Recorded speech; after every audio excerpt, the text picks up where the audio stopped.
tonight I am here to honor one more person, and I'm pretty sure he doesn't know what's going on right now. For more than 4 decades, Rick Rizzs has brought Mariner baseball to life for generations of fans. It is my great honor to announce that Rick Rizzs has been unanimously elected to the Seattle Mariner Hall of Fame.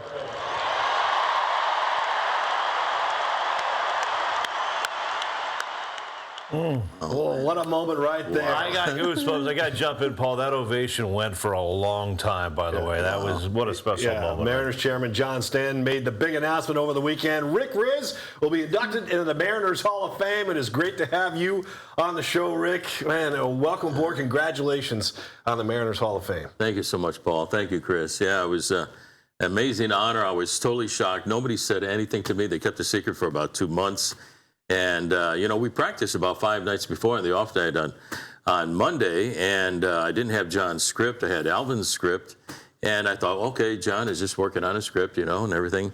But as the program is going along, I hear one highlight after another, and then I looked up on the big board. I'm sitting next to Dan Wilson, and I saw 41 seasons, and then over 6,000 games. And I looked at Danny, and I go, Danny, I said, what's going on? And he reached over, he touched my knee, he goes, buckle up. And I go, he knew, I didn't know. And then John made the announcement. I just lost. I'm a crybaby, and I cry at Hallmark commercials. And well, how special was that moment when you heard that? Paul and Chris, it's just amazing knowing that I'm in the Mariners Hall of Fame with Dave Niehaus, you know, where I got started here in 1983, and to be with in there with Junior and Ichiro and Dan Wilson and Randy Johnson and Lou Piniella and Jamie Moyer and all the great players down there. Alvin Davis, who was the first one inducted. Then David was the second one inducted.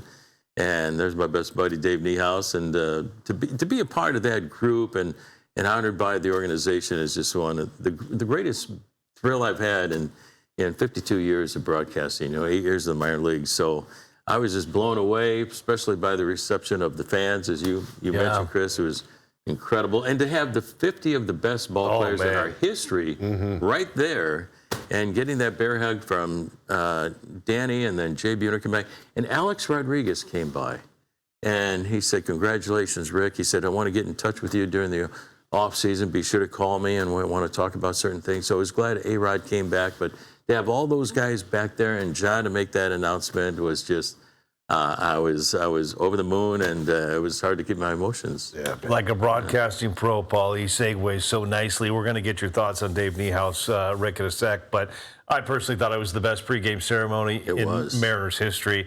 I got to ask you, how amazing was it to have all those Mariner greats on the field at one time over the weekend? It was the greatest pregame show that we could possibly put on over the last 50 years, because we had the guys who wrote the history of our franchise.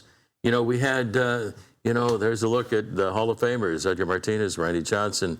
There's Ichiro. There's the big unit right there. And Lou Piniella, you know, throwing out the ceremonial first pitch, which, by the way, I never saw. I'm in the podium in the back because everybody was surrounding him. I go, Lou, throw the first pitch. And he already threw it, you know. And Greg Reedy's going, he already threw the first pitch. So things went kind of off the rail. But to have those guys there, you know, to have the announcement, I mean, those are the 50 greatest players in the history of our game. And I was so glad to see Floyd Bannister, Bruce Bochy, and also Rupert Jones. And I was asked by Gary Hill during the course of the broadcast, finally get up to the booth, and he asked me, who were some of the guys that you really wanted to see? And I started to say, well, of course, Junior, you know. But then I said, oh, you know, I always see Junior, but it was the guys from the 70s, because by talking to them, they could fill in the gaps for me, you know, what it was like before I got there in 1983. I asked Floyd Bannister what it was like working with Dave Niehaus. And then Junior heard me on the radio. He was in the clubhouse office with Joe and Chris, and he sent me this funniest video, which I can't play on the air. I bet you can't. You know, you said you were, you know, I wasn't the one, and you know, blah, blah, blah. But I love Junior. But it was truly amazing to have all those guys that were there. And to be in there with Dave Niehaus is just the greatest honor in the world. Yeah, let's pick it up right there. And what did it mean for Dave Niehaus and for you working with Dave Niehaus all those years? Yeah, he was the best thing that ever happened to me. You know, because think about it, guys. You know, I spent 8 years in the minor leagues hoping and praying that I was going to get to the big league. I just wanted to be in big leagues for 1 year.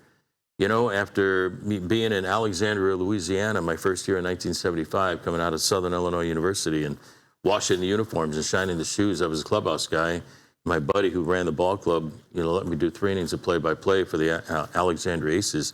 Then I went to Amarillo, Texas for 2 years, Memphis, Tennessee for 3, riding the buses in the Southern League, for 18 hours from Memphis to Orlando and having to do a ball game. Then Columbus, Ohio with the Yankees AAA ball club. So getting to the big leagues, Dave Niehaus got me to the big leagues in 1983. I gave myself, for some reason, 10 years to get to the big leagues, and I made it. Finally, there's my buddy right there. I owe him everything. So he got me there in 1983. He taught me so many valuable lessons. The funny story, opening day, we're at the Kingdome. It's the Mariners against the New York Yankees, Gaylord Perry against Ron Guidry. I go, man, I'm not in Toledo, Ohio anymore, or Savannah, Georgia. I'm in the Kingdome in a big league game working with that guy, one of the greatest announcers in the history of the game. And I was talking so much like I am now. And after about 2 innings, he reached over and turned off my mic. He said, "You don't have to talk after every pitch." I go, okay, Dave, all right. So I settled down, and he taught me so many great lessons. The greatest lesson he ever taught me was, it may be a bad game, but it doesn't have to be a bad broadcast. Because all those lean years, Chris and Paul, we had Dave Niehaus, and I learned from the best. Even when we had a big game, we were down by 10 runs one time early in the '83 season. And he reached into his scorebook and he pulled out the sheet music and he sang the Wabash Cannonball. I go, what is this guy doing? And it was hilarious. Yeah, I can't remember it now. I heard it a lot, though, in 1983 when we were down by 10. But he made it entertaining. He made it fun. And then I left for 3 years, went to Detroit, as you know, and then didn't work out there. And he got me back. And thank goodness he got me back in 1995.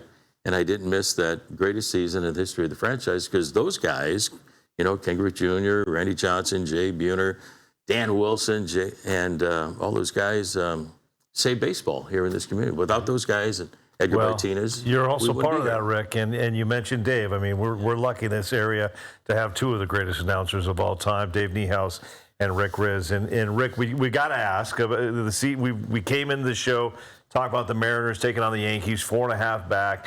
Expectations very high for the team this season.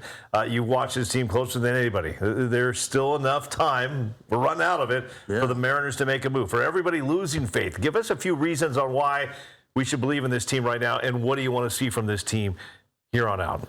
Well, I'll go back to 1995. In September, we were 13 games out of first place with 2 months left to play.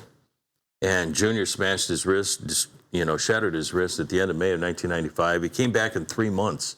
And thank goodness he came back in the middle of August, and we started winning. The Angels kept losing. We made up that 13-game gap within 2 months. We tied the Angels, had the 1-game playoff. It was Randy Johnson against Mark Langston. Last year, we were really struggling late in the year, late August. We had 2 very poor road trips. And at the end of the second of the last long road trip to the East Coast, we were like 2-7 on the trip, and then we beat Atlanta 10-2. Then the next day we won 18-2. That's when Jerry DiPoto was bringing in the Lucky Cheetos. So then I remember the Cheetos. We won 10 in a row. We won 17 out of 18. That propelled us to the top of the American League West. They won the division for the first time in 21 years. So there's still time. It's getting anxious right now. Yeah. But if they can do just what they're all capable of doing, Cal Raleigh to be Cal Raleigh, and Naylor to be Naylor and be the aircraft carriers that they are. And Julio, Cole Young is having a tremendous season. When they hit, they win because the pitching is so good. And Brian Wu is going to turn things around, on the road. It's weird, his numbers on the road and at home. But they've got the ability. They did last year. They were 8 outs away from the World Series last year. Yeah. Same ball club. They need J.P. Crawford, I think, back in that lineup. But, with Cal missing so much time, he's had a rough year. But when they hit, they win, and they're going to hit. Okay. And they're going to get you back to the playoffs. I like it. Hopefully that hitting will be contagious tonight at Yankee Stadium as they win a 9-game road trip. So much to look forward to because there are some monster opponents in their future.